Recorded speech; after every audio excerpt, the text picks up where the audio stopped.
गोरिया नचलू तू जा बहु मच गोरिया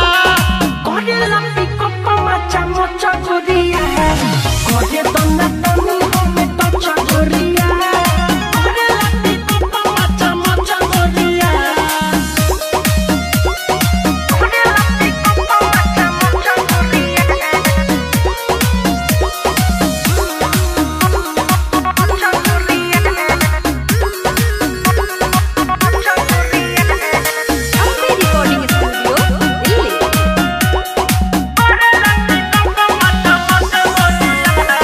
चोली से चीनी तोरा गिरे हो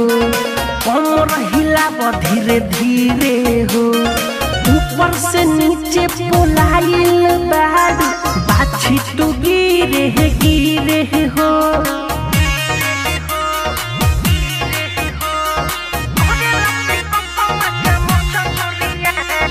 चोली से चीनी तोरा गिरे हो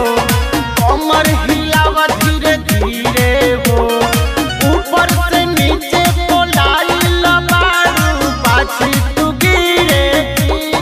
हो मारेलू जब झटका काचा कोचा गोरिया आए हाय मारेलू जब झटका कच्चा कच्चा गोरिया करे लंबी कपन मचा मचा गोरिया करे तो नतनी हमें टचा गोरिया करे लंबी कोको मचा मचा गोरिया करे लंबी कोको मचा मचा गोरिया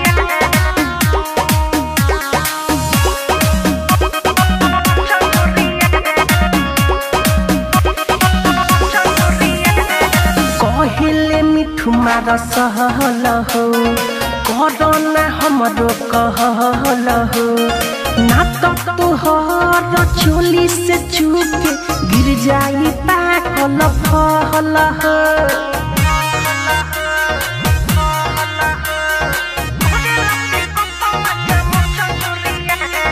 कहले मिठू मार गाल हो कोरोना हमरो कहल हो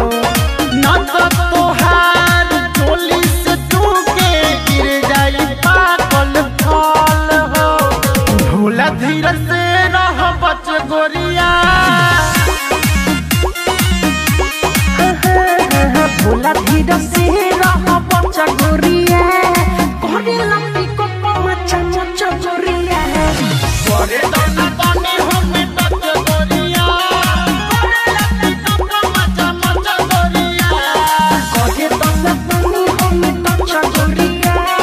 करे लंबी कोको मचा मचा गोरिया। RCM म्यूजिक न्यू ऐप अभी डाउनलोड कीजिए हमारे गूगल प्ले स्टोर से और पाए भोजपुरी लोकगीतों का एक से बढ़कर एक ऑडियो वीडियो सॉन्ग बिल्कुल मुफ्त।